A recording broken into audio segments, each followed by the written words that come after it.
കൈത്താക്കാലം 3-ാം വ്യാഴം.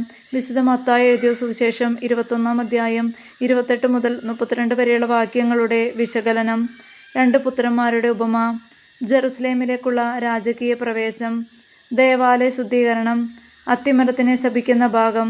ഉടമസ്ഥന്റെ മകനെ വധിക്കുന്ന കൃഷിക്കാരുടെ ഉപമ തുടങ്ങി മത്തായി 21-ാം അധ്യായത്തിലെ മുഴുവൻ വിവരണവും താൻ ജീവിത അവസാനത്തോടടുത്തിട്ടും തന്റെ തിരഞ്ഞെടുക്കപ്പെട്ട ജനത്തിന്റെ വീഴ്ചകൾ കണ്ടിട്ടുള്ള വേദനയും തക്ക ശിക്ഷയെക്കുറിച്ചുള്ള മുന്നറിയിപ്പുമാണ് നാം ധ്യാനിക്കുക. അതിനിടയിൽ നാം വായിക്കുന്ന 2 പുത്രന്മാരുടെ ഉപമയും യഹൂദ ജനത്തിന്റെ കപട ജീവിതത്തെക്കുറിച്ച് തന്നെയാണ് പ്രതിപാദിക്കുന്നത്.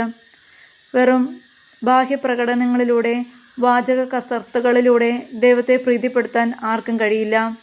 യേശു പറഞ്ഞ വേറൊരു ഉപമയിലെ ഫരിസേയൻ 1-ാമത്തെ പുത്രനും ചുങ്കക്കാരൻ 2-ാമത്തെ പുത്രനുമാണ്. 1-ാമത്തെ പുത്രൻ ഭണ്ഡാരത്തിൽ വലിയ തുകകൾ നിക്ഷേപിച്ചവനും 2-ാമത്തെ പുത്രൻ ചെമ്പുതുട്ടുകൾ നിക്ഷേപിച്ച വിധവയുമാണ്. മൂത്ത പുത്രൻ അവസാനം വരെ മനസ്തപിക്കാത്ത ഇടതുകള്ളനും 2-ാമത്തെ പുത്രൻ അവസാന നിമിഷം അനുതപിച്ച വലതു കള്ളനുമാണ്.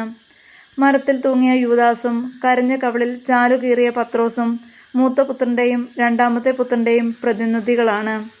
കർത്താവേ കർത്താവേ എന്ന് വിളിച്ചു ജീവിക്കുകയും പാവങ്ങളെ സഹായിക്കാൻ ഒരു ചെറുവിരൽ പോലും അനക്കാൻ മുതിരാത്ത യഹൂദരുടെ കപടഭക്തിക്ക് പകരം ദൈവപിതാവിന്റെ ഹിതം നിറവേറ്റുന്ന നല്ല ക്രിസ്ത്യാനികളാകാൻ നമുക്ക് കഴിയട്ടെ.